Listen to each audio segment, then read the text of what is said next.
Welcome to FounderLine, the show where we answer your questions about startups. I'm your host, Joe Beninato. Thanks for joining us. It's great to have you all with us today. FounderLine is all about helping people with their startups. So maybe you're someone who's thinking about starting a company and you have some questions, or maybe you've already started a company and you're encountering some situations that you need help with.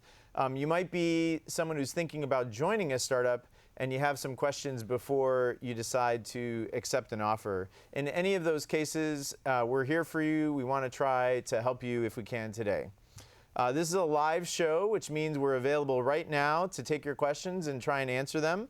The best ways to reach us are via email. Our email address is help@founderline.com. And you can also reach us on Twitter. Our Twitter handle is @FounderLine. With that, let's get started. Our guest today is Jessica Livingston, who is a founding partner at Y Combinator, which is a seed stage investment fund in Mountain View that's funded more than 800 startups, including Dropbox, Airbnb, Stripe, and Reddit.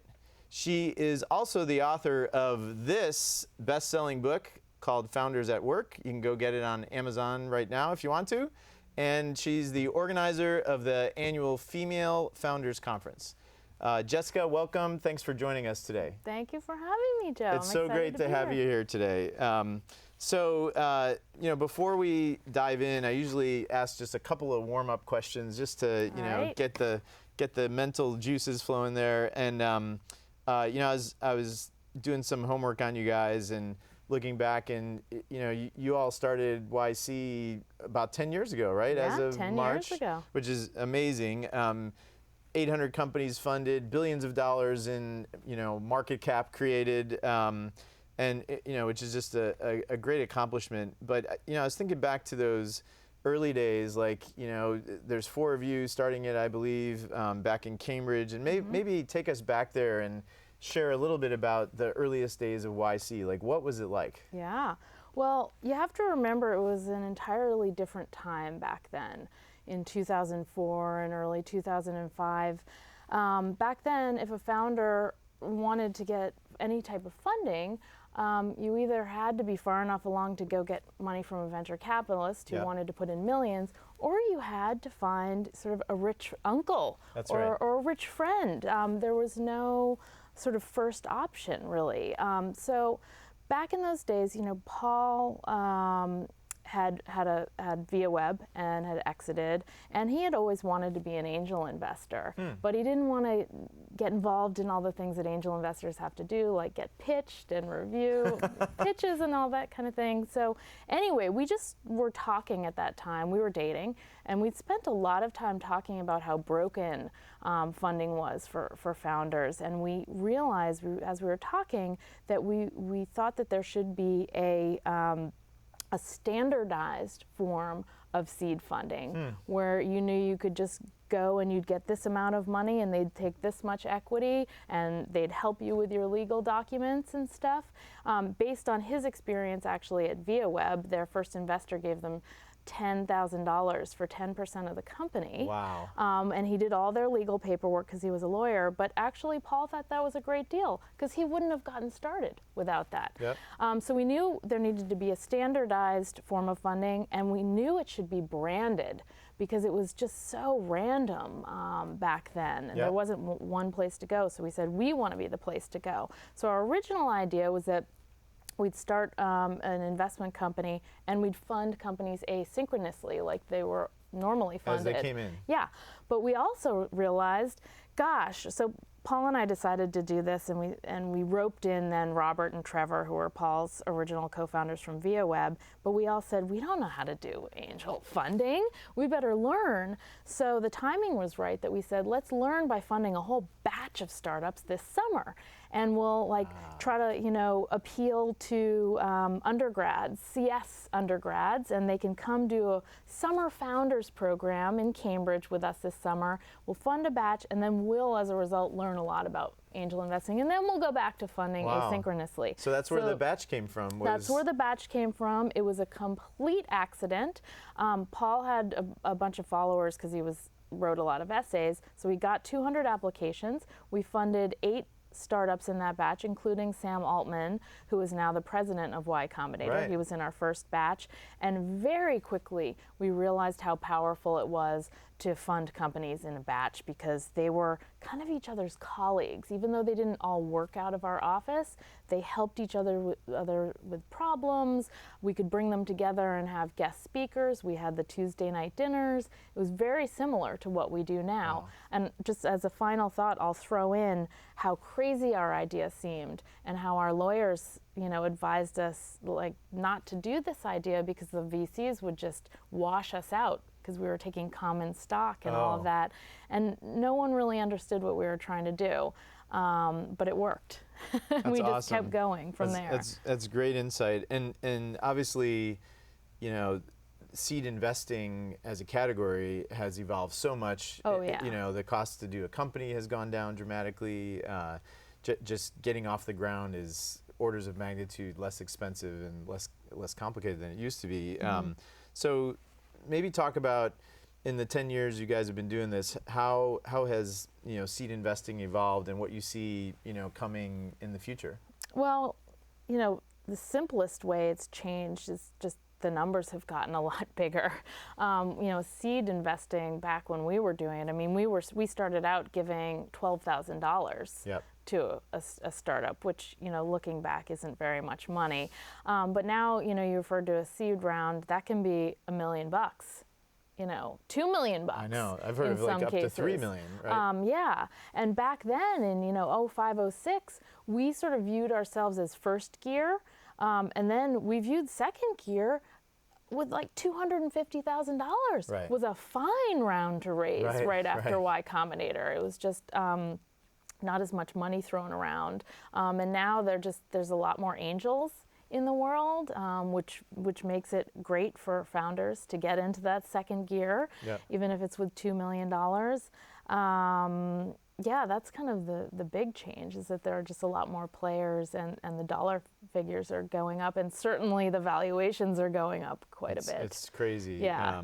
And what I think is great is, this stuff keeps getting plowed back into the soil, if you will. Like more companies are creating, more founders who can put money back into more startups, and the cycle just continues, right? Actually, that's one comment about that. Back in 2004, I think, Paul was giving a talk at Harvard University on how to start a startup, Okay. Which is one of his famous essays.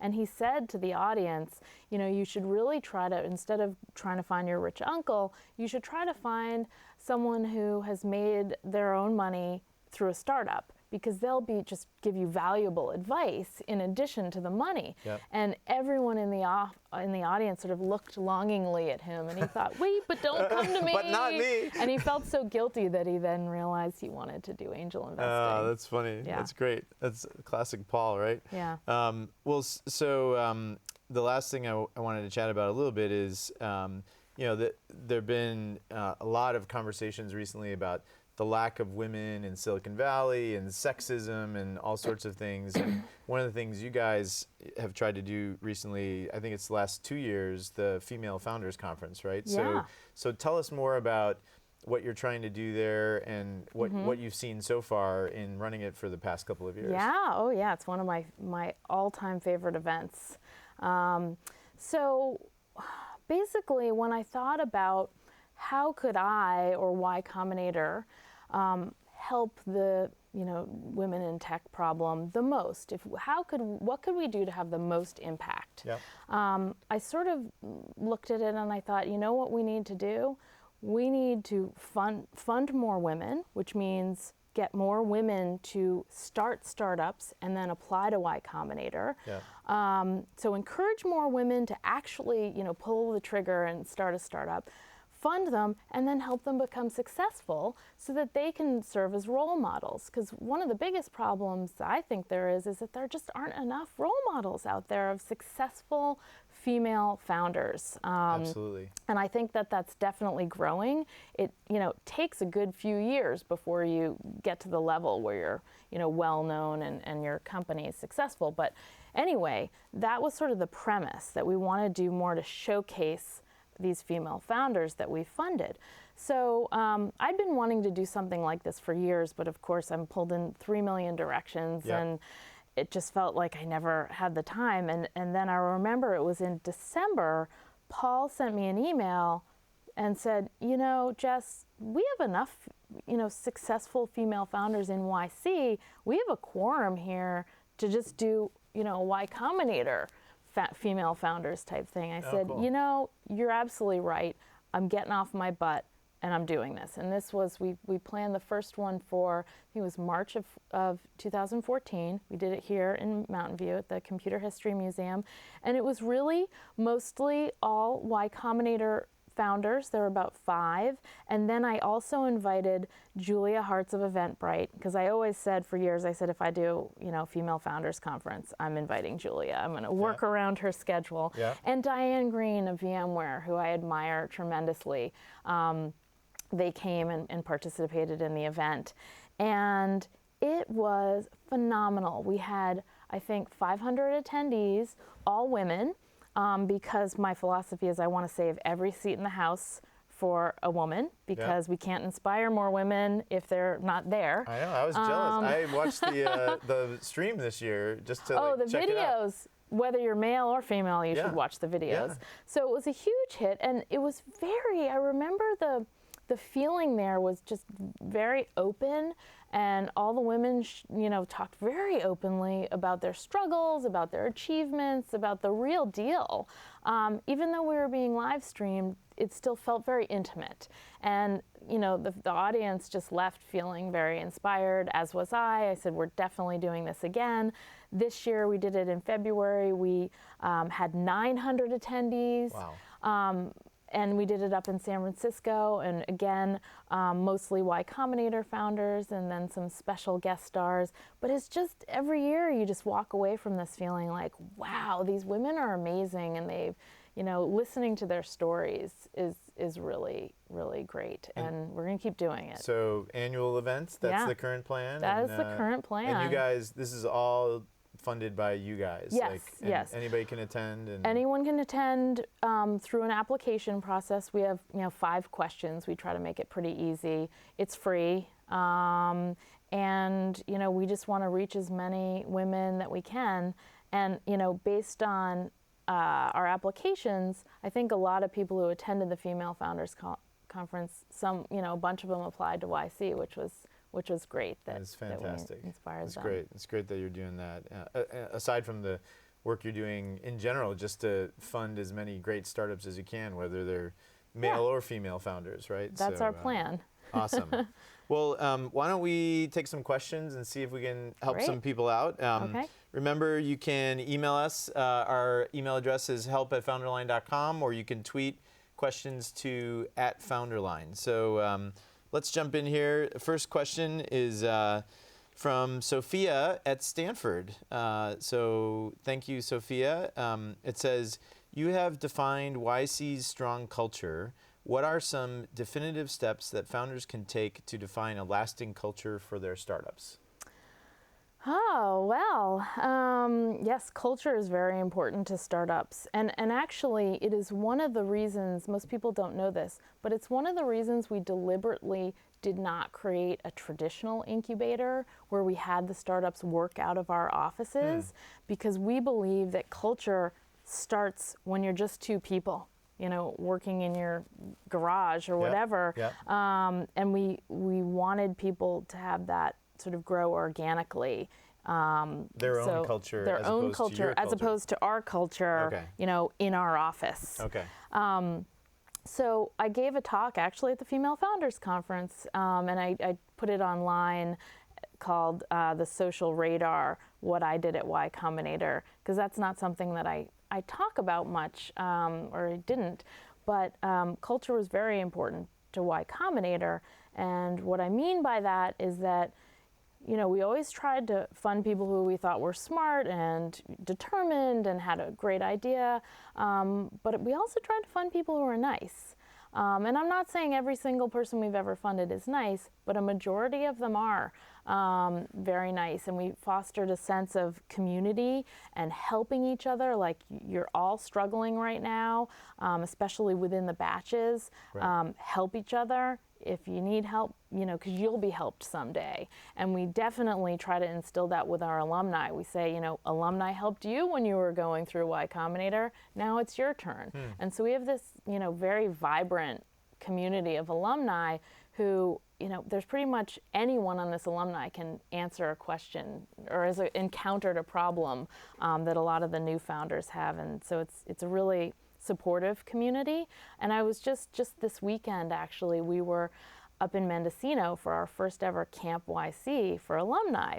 People were in tents and hanging out, and an alumni came up to me and he said, I want to thank you for creating this wonderful community, because I could go up to anyone here and I don't know them, but I could have a great conversation with them.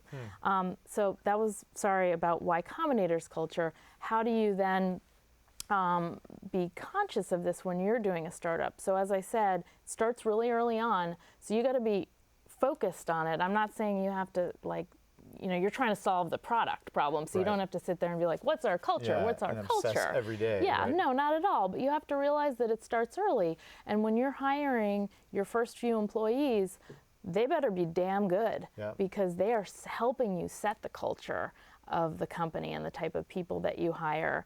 And if you care about certain things, you got to be conscious about it. If you really want to be careful about a work-life balance or something, you got to be very active in setting this culture early on, because what gets started, it's hard to change once you grow to a lot of people. Well, and I always tell people, the founders really set the stage for everyone who follows, and so people, lead by example.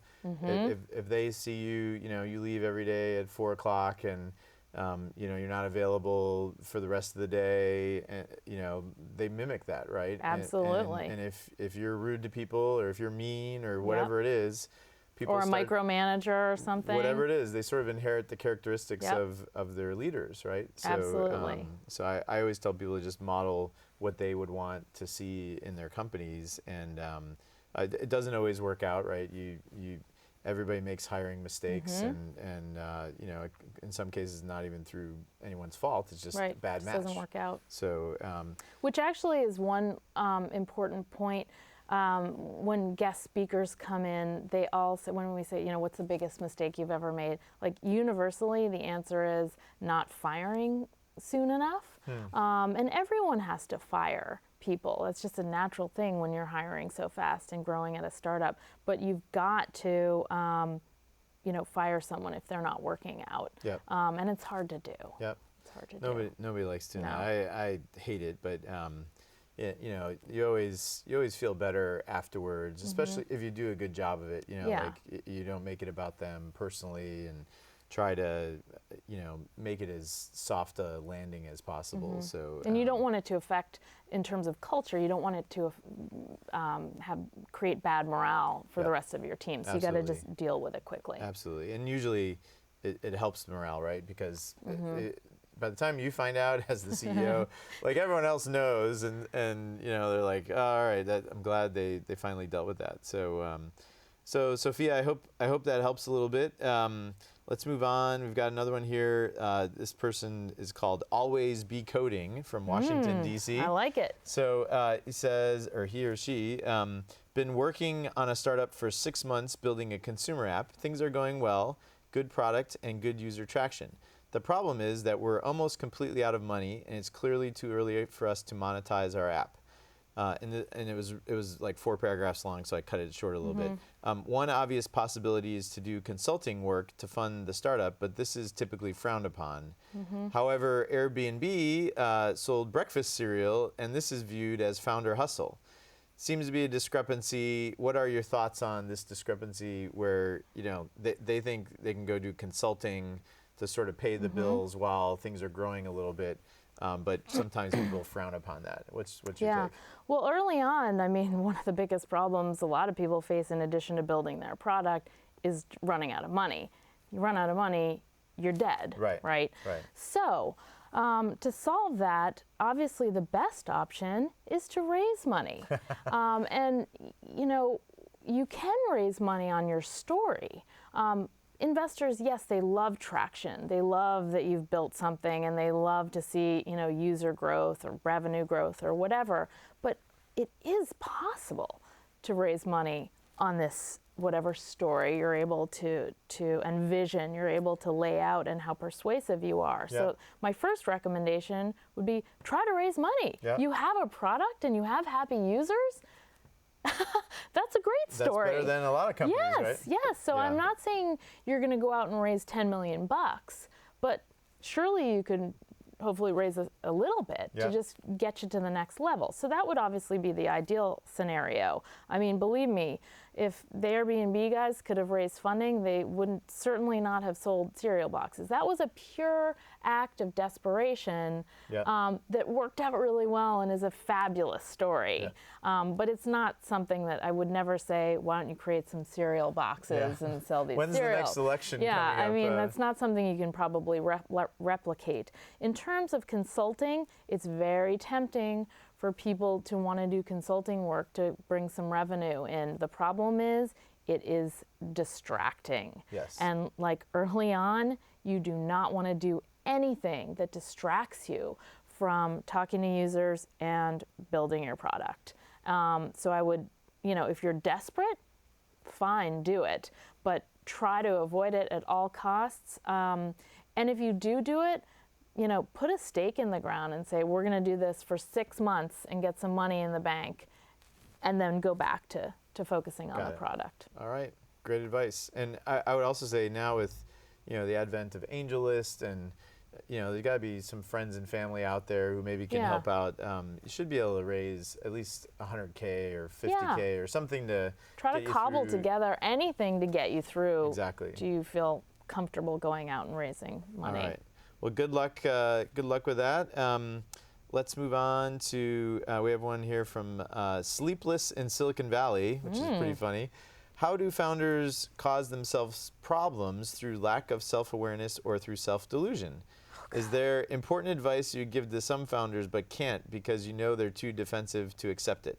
Do you have ways of breaking through that shell with founders? So I'm not sure I totally understood all of that, but I think it's, you know, giving advice to people who might appear to be a little bit defensive. So what? Yeah. Well, you know, that's a real problem if you're defensive as a founder. If you don't want to accept sort of constructive advice from people who want to help you succeed, you're not going to probably wind up being successful. Have we funded people like that? Yes. Can we help them? We try. But if you know, tell someone something that they don't want to hear, founders definitely are able to live in a sense of denial, and like then we can't help you. Yep.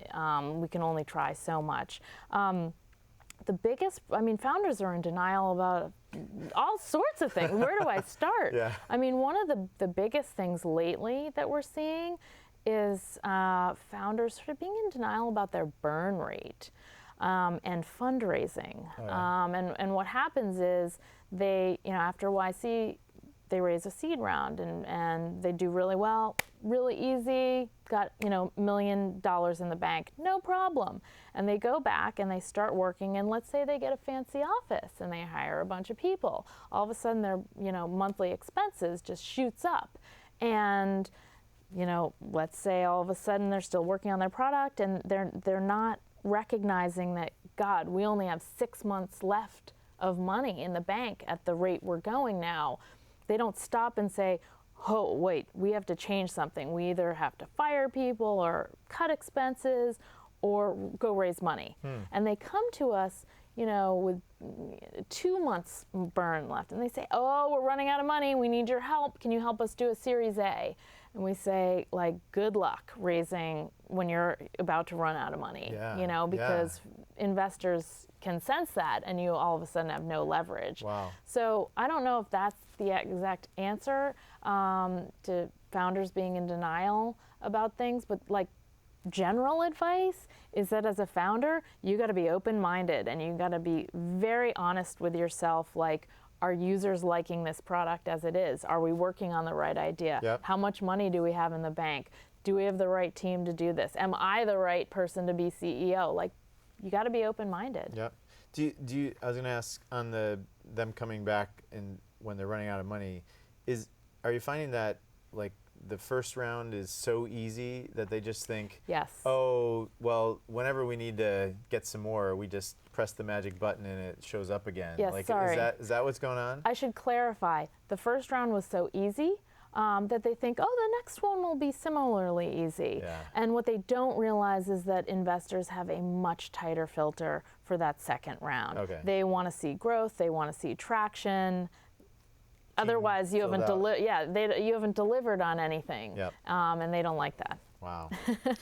Yep. You're making it too easy for these guys. You know, they're all getting their money. But it is, you know, I just remember sweating that all the time. Like, you know, when you're a CEO, you feel the weight of the world on your shoulders. Like, you know, we've got 12 employees now. That guy quit his job at Yahoo. She left her job wherever, you know. They have kids. They have kids. They need medical, you know, somebody's pregnant and they don't want to lose their insurance. Like, there are all sorts of things. And you know, that would just, like, I wouldn't sleep some nights because I'd, like, start thinking about it. And you know, as the clock gets closer and closer, you know, we got down to, you know, a couple months of money before we were bought, and it's really? Oh yeah, well it was There's a story for you. Answer the question. Yeah, no, it's very it makes you like not feel well most of the time. So and you know, in the case of Tello, we got lucky. You know, part of that was going in a good direction and pivoting and going and doing something else, but you know, it keeps you up at night. And so if you're not sweating that, like if everything's happy and, you know, everyone's partying and having fun, something's probably gonna bite you eventually. So all right, well, let's keep going here. This one is from an anonymous person in Toronto. Is there anything female founders should or can do to protect themselves against shady male VCs and counterparts in the industry? For example, I am a female founder and I do not reply or send texts to male VCs, founders, developers after 8 p.m. It's interesting. I do not allow any late night chats that can be taken the wrong way. If I'm working with this person already, it's a little bit different, but this is just one way that I protect myself. So, interesting question from Toronto. So what do you think? Have you experienced that at all? Well, sadly, I'm like, it's so depressing that we even have to talk about this. I am familiar with very inappropriate behavior on the part of some investors. A few examples from Y Combinator, but actually most of them are from women that I've been referred to or have been referred to me that are outside of the Y Combinator community. You know, it's really tough what to do. I mean, what's so tough is that, like, you're desperate for money, right? And there's this horrible power play, and you know, I always think, like, if someone starts acting inappropriately with you, you do like the equivalent of like, this conversation's ended. Yeah. Goodbye. Yeah. You know, like, there's no, but the women that I speak with think, well, you know, did he do that? Or, you know, maybe I should let him invest and not say anything. You know, it's just really That's awful. horrible. Yeah, it's really awful. And so, like, my feeling is, if you can say, that's inappropriate, thank you very much, goodbye. You know, we're not interested in having you as an investor. Yep. Which is hard to do when you're, like, really needing money to keep your company afloat. But that's kind of my advice.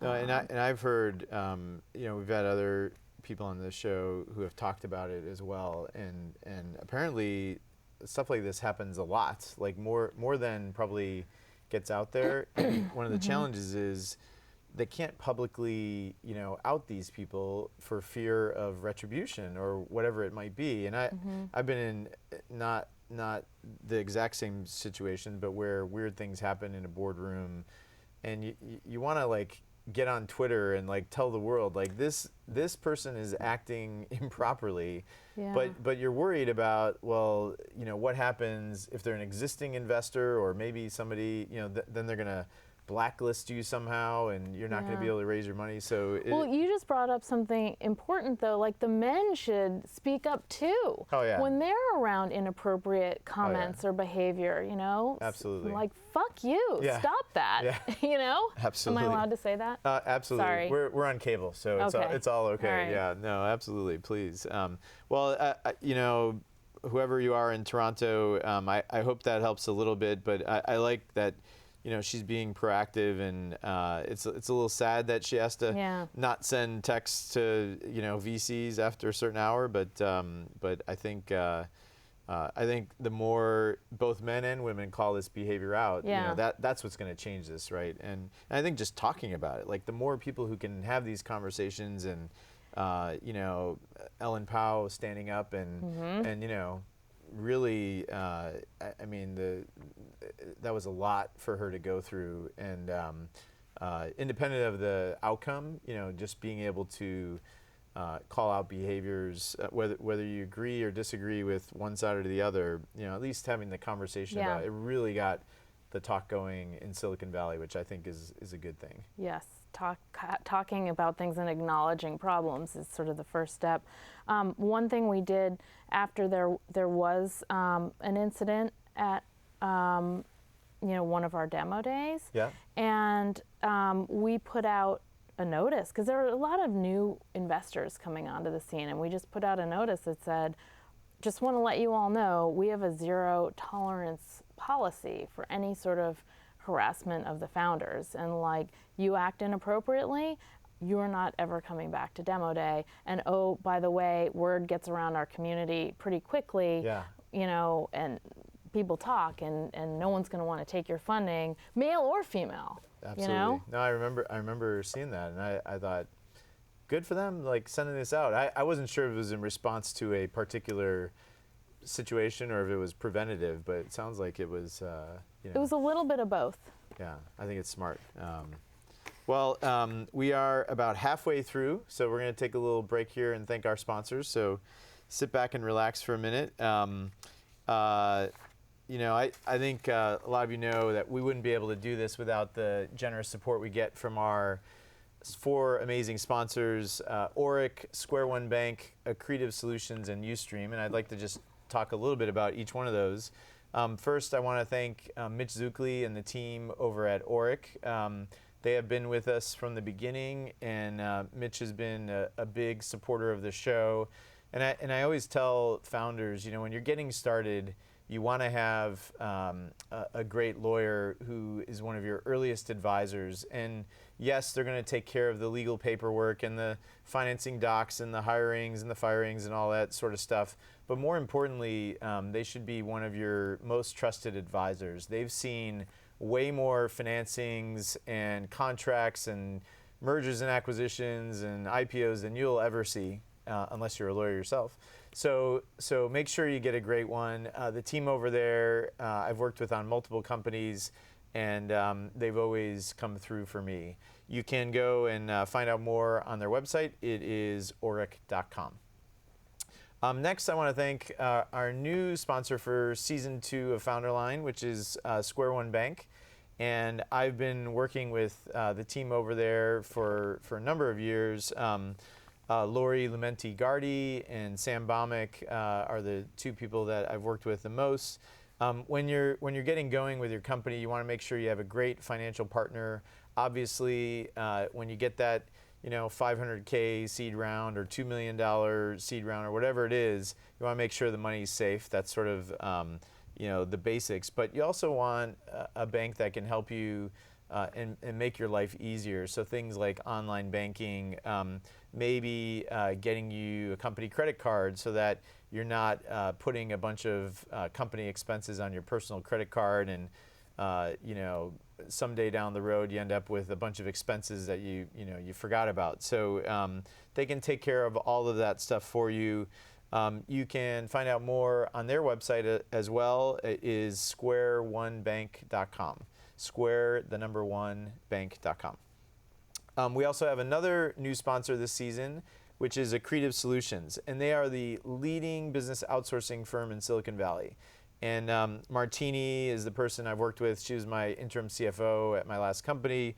I had to ask her, what the hell is business outsourcing? Like, I don't even know what that is, but basically it's your interim CFO, your controller, people who handle payroll for you, accounts payable, accounts receivable, just making sure that your financial packages are in good shape, getting reports out to your investors, everything that, it's really important to make sure this stuff is done well, but it's really important that you as the CEO or the founder don't spend all of your time, going through the spreadsheets and trying to, account for every penny yourself. They're very reasonably priced. Get someone who can handle that for you, so you can focus on making your product great and growing your business, which are probably the most important things for you. You can find out more at their website. The URL is as-bos.com. And then finally, I want to thank the Ustream team. So they were also a founding sponsor, and when we first got started, Brad Hunstable said, we want to help you guys out. We want to make sure that we get FounderLine out to as many people as possible. So they've been supporting us with all of their great technology, their software from the very beginning. And if you're a company that's doing remote meetings, or maybe you have a big event that you want to broadcast, Ustream is the way to go. You can go find out more on their website as well. It is ustream.tv. So that's thanking our sponsors. Once again, if you have a question for us, you can email us. The email address is help@founderline.com, or you can tweet to @founderline. So we've got about 25 minutes left. Let's see if we can jump into a bunch more here. Let's go to Dylan, who says, we are considering applying for YC. What are some of the things that stand out in the applications and make it more likely to get accepted? So the secrets of getting funded by YC. I'm sure you've never been asked this before. So, Well, it's not really a secret, but a way to get noticed when we're looking through applications is to have built something really cool. We love it when founders are domain experts that are solving a problem that they themselves have. Love that, because they have key insights. I always get a little worried when someone's building something that is just not something that they know about, but they think, oh yeah, I've heard that's a big problem. I think I'll do that. That sounds cool. Well, you don't have the deep insights that someone, if they've experienced the problem, they can be their first users, So we love when people have the domain expertise in whatever idea that they're doing. We obviously really like to see a technical person on the team. We are getting, just a lot more different types of people are applying to Y Combinator. Originally, I had mentioned we were geared toward CS grads. And now there are just tons of different people from all over the world, all different ages, all different areas of expertise, but we really like to see someone technical on the team. And not saying... So at least one technical person. At least one technical person, and not someone who outsources the development of their product off somewhere, because the technical component is an important part of any kind of startup that you're building, and you really want someone to be in-house, having those insights, executing on them. So if it was outsourced technology, is that like an immediate no, more or less? I should qualify that. We never say never. So I just want to be very clear when I say, like, these are things we like. If you don't have that, that doesn't mean that we won't interview you, because we interview tons of different people, and we always say that, there's some rumor out there that we don't fund single founders. We absolutely fund single founders. There's, plenty in this batch. The problem is with single founders, it's a lot of work to do as one person, and also it's just sort of a moral burden. You feel very lonely at times, and it's nice to have a colleague to bounce ideas off of, or to say, like, oh, it's the end of the world, and your co-founder can say, don't worry, we'll get through this, and balance it out. So we like it when there are, at least 2 founders. We don't like it if there are like 6 founders. That's not to say we wouldn't fund you, but we tend not to like humongous groups of people. We love, any idea that could be huge. Even if you've just started on it, if we think it could grow into something huge, we love that. You don't have to have traction. There's a lot of people are talking, well, I'm not far enough along to apply to YC. Well, God, we've funded ideas all the time. Yes, it's helpful if you've built something, some sort of prototype, and like, God, it's great if you've already launched and you have users and things are cooking. That's terrific, but that's not to say we wouldn't fund you if it's just at the idea stage. We're all over the place. All right, good. So it's hard to say, one specific thing. We really like it when it seems like the applicant has thought deeply about their problem and we learn things from the application or the interview that we had no idea. Or they have something unique that doesn't exist that is so much better than what's already out there. Okay, great insights. So Dylan, I hope that helps. And there's a related question I'm going to jump down to just because it's right on topic. So this is from Ali, who is in Pakistan. So I have two things going against me. I'm a single founder and I'm in Pakistan. What sort of traction would I need to show if I wanted to have a serious shot at getting into Y Combinator? So I think you just answered part of that. Like, don't necessarily need to show traction, and you're not opposed to single founders, although it's better if you can find somebody. So what else would you say to Ali? Well, I'd say, we ask everyone we fund to move here for 3 months. They can certainly move back to where they're from if they would like to afterward. But and we are now funding more international founders than we've ever funded. Okay. But man, is immigration a bitch. Yeah. We have some founders in this batch that we just kicked off last night. Like, one of the founders won't be coming till July because he can't get in. His immigration paperwork that 3 different lawyers said this is the right way to go got rejected because it's like the capricious person who reviews it wasn't happy with it, and so he's out. He is in YC and can't physically be here. That's such a travesty. Until it's awful. It's awful. So that's a real challenge. Getting all the proper immigration paperwork. Got it. Well, so Ali, I think you don't have two things going against you. You just gotta figure out a way to do it. So sounds like might actually happen. So good luck. Hope you figure it out. Yeah, apply. Yeah. Apply. When's the next? The next period? batch. The great thing about YC is there's always another train coming down the line, and our next batch is in the winter. We post application. We open up applications, I think, in late September. Okay.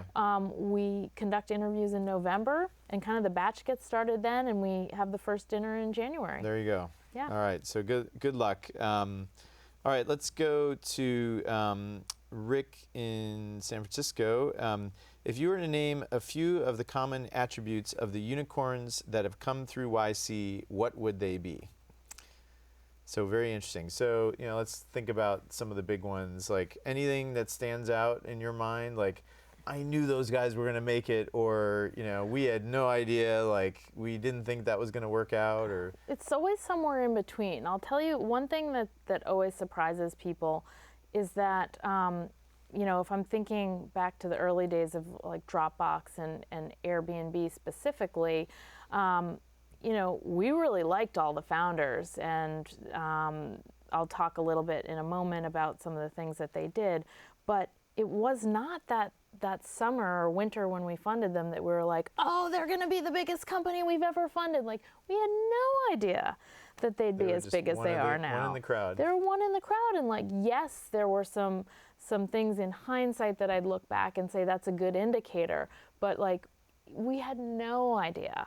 It's funny, there's this famous exchange that Fred Wilson of Union Square Ventures was nice enough to allow Paul to publish, and it's about sort of Paul like basically saying, Fred, you gotta meet Airbnb. It's gonna take over the world. It's gonna displace, hotels. And Fred's like, yeah, we're not convinced. And it's this whole like amazing interchange in hindsight. But you can tell like no one really knew. I mean, Paul had an inkling, but no one really knew. But having said that, what some of the unicorns, I guess, had in common during YC is they were determined. They were determined people.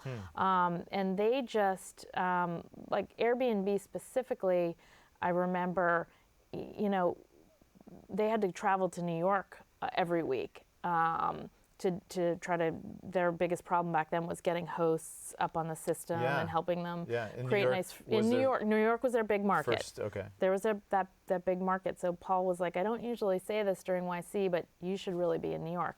So those guys would fly to New York for the week, and they'd come back, and they'd be the first people there on Tuesday for our dinner. And they would be, talking to everyone, talking with the partners, saying, here's what happened this week, here's what we learned, we took your suggestions, and we found this out. They were just squeezing the lemon out of, the juice out of Y Combinator, and we're so engaged, so open-minded, so determined. Just you'd say, try this idea, and you'd trust that they'd go off and run with it. There's a lot of people, that it's sort of like blowing air into a paper bag with a hole on the other end. You can tell them things, but if they're not going to go off and test things out and sort of respond, we can't really help them. I call that pushing on a rope, right? It's like nothing's really going to happen. And the Dropbox guys were super determined too, and they were always, new features every Tuesday night kind of thing. Oh, wow. The other thing that I was going to say was they had like this fanatical desire to like listen to their users, and they cared so deeply about their users. That was something that they all had in common. Like they just wanted to make their user experience wonderful. That's great. And that's, kind of what helped them win. And also they're good leaders. You can be a great technical person or a great product person, but if you can't grow a company to be big and be a good leader, which is learned in a lot of cases. But if you can't do that, I don't think you're going to become, super big company. Yeah, that's great. And the determination one, I think, is critical because there's so many hurdles in getting a company going, and the ups and downs, and just continuing to plow through at all costs. And I think it's underrated. It is underrated. And actually, when we first started Y Combinator, we didn't factor that in as an important quality in founders. We sort of said, oh, well, if they're super smart, they'll be great founders. And that's just not true. I'd take less smart and more determined. Any day. And actually, I love this line from Paul, like when he used to be on stage, he'd be like, well, there's a Dropbox or an Airbnb in here somewhere. You just need to figure out which one it is, right? And of the 80 or 100 companies, and it's hard, right? It's hard. You look at them and you go, I'm going to be the one to find this one, right? And it's so hard. It is. There's so much that goes into being the next big company. Some of it being luck, honestly. It's a lot has to do with the founders, but a lot has to do with like the growth of the market and everything and the timing. Yep. All right. So Rick, I hope that helps. Let's go. Here's a tweet from Jeff. It says, how do you keep an investor from poaching your startup's product idea and developing it with another team like Pied Piper and Hooli, referencing the show Silicon Valley on HBO. Gosh. This is embarrassing. I have not watched the show yet. I need to. I don't have HBO. They just took the idea and they like copied it, and so Well, that is not something I'd worry about as a founder. Like execution is the most important part of a startup. Like, believe me, we have funded so many ideas at Y Combinator that I wanted to succeed so badly, and they didn't. And it's all founder execution. So I I think you gain more sort of by sharing your idea with people, and you get good feedback, and you don't need to be super worried, especially about investors stealing your idea and giving it to someone else. I mean, I'm sure there's stories out there here and there, but for the most part, people won't steal your idea. No. I mean, we always used to tell people that, you know, if you're meeting with someone who you might be worried about some sort of competition, like tell them about the wheel and describe that, and then leave out the cotter pin, you know, because there's certainly going to be some unique insights that you have that you might not need to share. Yep. No, exactly. And Jeff, honestly, I wouldn't worry about it. You should be out talking to as many people as you can, telling them about your idea, getting feedback. And, you know, I did actually have a VC steal an idea once, and it was pretty devastating. Really? Yeah. Tell the story. No, it's a big firm, and but that person no longer works at the firm. So they figured it out, and it was pretty bad. So, but it wasn't like it was, you know, no one else could have thought of that. It was just sort of. Did that company go on to be super successful? I'm just curious. They're very successful. Yeah. Oh boy. Yeah. Offline. No, it was. Okay. It's fine. It's fine. So I ended up deciding not to pursue it, but it does happen. But 9 times out of 10, like more than that, 99 out of 100, you should just go do what you can. Like as an investor, if someone says, "Oh, you know, we need you to sign an NDA," you know, total non-starter. Like, you know, if you don't trust me, then you don't want my money. Like why waste your time? Right. All right, let's keep going here. Here's one from Michael in San Jose. It says, Ellen Pao banned salary negotiations at Reddit, a Y Combinator company, in an attempt to eliminate the gender pay gap. Do women have a disadvantage when negotiating with VCs, or is that something that all nerds are terrible at, regardless of their gender? What disadvantages do women have when it comes to getting funding? How can we get more women founders? Are there things YC can do, which we talked about some of that already? So, so what do you think? If it's okay, I might speak more generally about fundraising. Sure. And not have it be specific to male or female. Okay. Fundraising is hard when you've never done it. And remember, venture capitalists and investors, this is their full-time job. They're pros. They're pros. They're doing it every day. They know all the tricks. And, you know, if you're a founder, you're most likely a product person. Some people are business people. But most of them are product people, and especially if they're, you know, programmers, they just might not have a lot of experience in negotiation and, you know, all the little tricks that you got to play when you fundraise, because it's all about leverage. Absolutely. It's all about that. And so it's really hard. And we spend a lot of time at Y Combinator training our founders in preparation for demo day on, you know, all the different things that can happen and things you should keep in mind. And I mean, obviously our first advice is have a great product, have happy users, and believe that you are going to be the next Google. Because then, you know, if you have a good product, you know, people will want to invest. So that's, you know, the right starting place. But, you know, not everyone always has that at the time they need to fundraise. So there are a lot of things you need to understand before you go visit Sand Hill Road. And we bring in alumni to share their experiences. And then we, you know, work one-on-one with the founders as they're going through. We're sort of answering their questions. You know, these guys gave us a term sheet, what should we do now? And we're coaching them. And it's very hard if you haven't done it before. Absolutely. So I think it's sort of challenging for a lot of first-time founders. Luckily, there's a lot of great information online now. But, you know, my advice is to, before you fundraise, you know, talk to as many people as you can who have done it, founders, and can give you advice. But first thing is to have actually a good product. From Y Combinator specifically, I think the female CEOs, which by the way, we are getting more of applying, and we're funding more female CEOs. In the past, there might have been a female founder, but she wasn't the CEO, who's typically in charge of the fundraising. Okay. So, from Y Combinator's sort of data, for the most part, if there's a female founder and she has a great product, she's gotten funding. Like one of the most successful fundraisers from last summer's batch. I'm not sure if she's announced it yet, so I'm nervous to say anything, but it was a woman. I better not say her company name because I'm not sure if she's announced it, but that was like the most successful venture capital raise of that summer. Oh, wow. It's a woman. That's great. So the data that we have is basically like if you have a good startup, you'll be able to find funding. But that's just Y Combinator. Got it. Okay, great. Let's see if we can get a few more in here.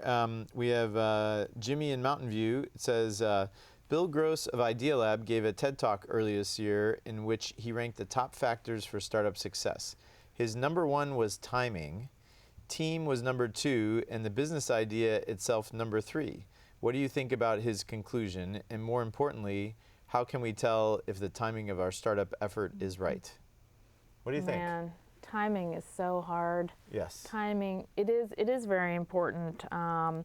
The Reddit guys, when they applied to Y Combinator, it wasn't with the idea for Reddit.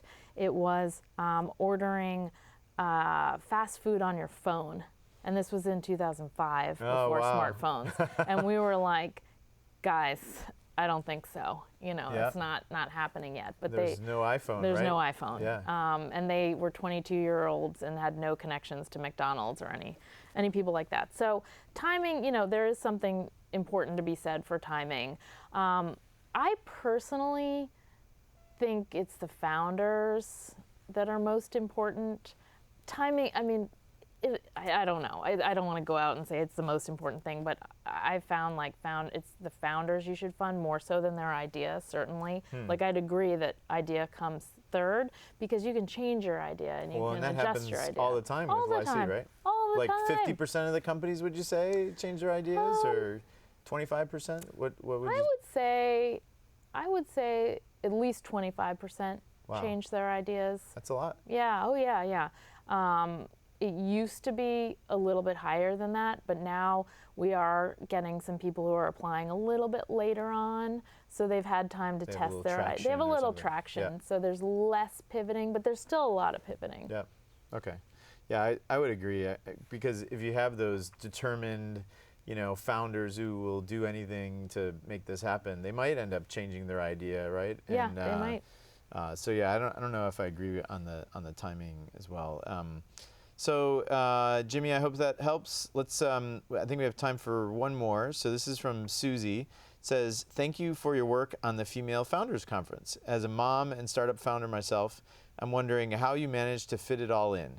Being a good employee, wife, mom, etc. Any tips?" Oh God, we're gonna end on this because it's so hard. First of all, thank you for accommodating my schedule. Oh, no problem. They're interviewing me an hour earlier than usual because I needed to get home in time for dinner for my kids. It's hard. It's really hard. And most days I don't think I'm doing anything very well. Tips are, you got to just prioritize. My house is always a mess. My kids sometimes show up at birthday parties without birthday presents. But you know what? My kids are happy and they're doing well in school, and Y Combinator's doing well. So you just have to prioritize. I tend to not take very many meetings. I rarely take meetings if there isn't like a real specific reason, because I just don't have the time. My sort of work days constricted. I rarely travel for work. Like I'm so sad to have to turn down all these wonderful speaking opportunities that are in places I'd love to visit, but I'm just can't travel. Logistically, just can't too go hard. to Germany for a week. It's too hard. Yeah.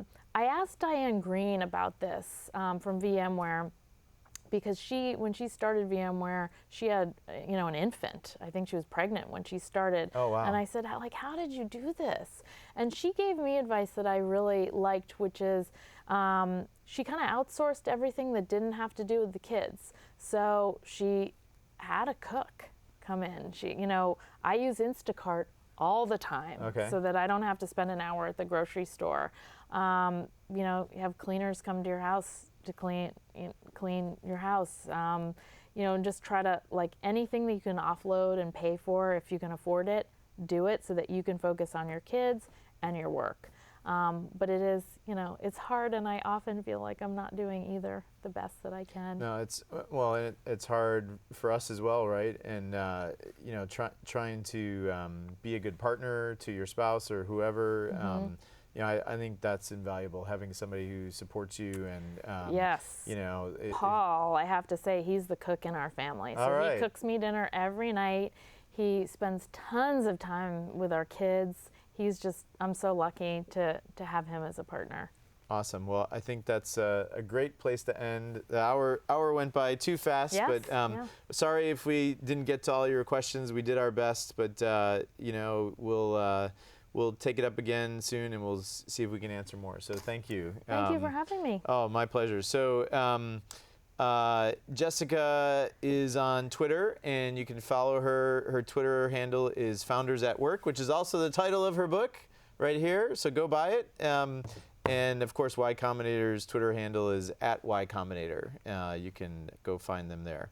We're off next week, but we'll be back in 2 weeks for another episode. Our guest will be Jason Calacanis, who is a prolific entrepreneur and angel investor. He's the founder of a bunch of companies, including Inside and the Launch Festival, and he also does a show called This Week in Startups. So it'll be good to get him on the other side of the table answering questions. So it'll be a great show. That'll be 2 weeks, Wednesday, June 17th at 5 o'clock Pacific time. Thank you once again to our amazing sponsors, Oric, Square One Bank, Accretive Solutions, and Ustream. Don't forget to follow us on Twitter. Our handle is at FounderLine. You can send us questions for Jason in advance to our email address, help@founderline.com, or on Twitter, or you can go to our website and submit questions there. You can also go check out all of our previous episodes. They're usually up the next day, and you can read about the upcoming guests, and you can also subscribe to the podcast on iTunes. Thanks for watching. Here's to the crazy ones, and we'll see you again in 2 weeks.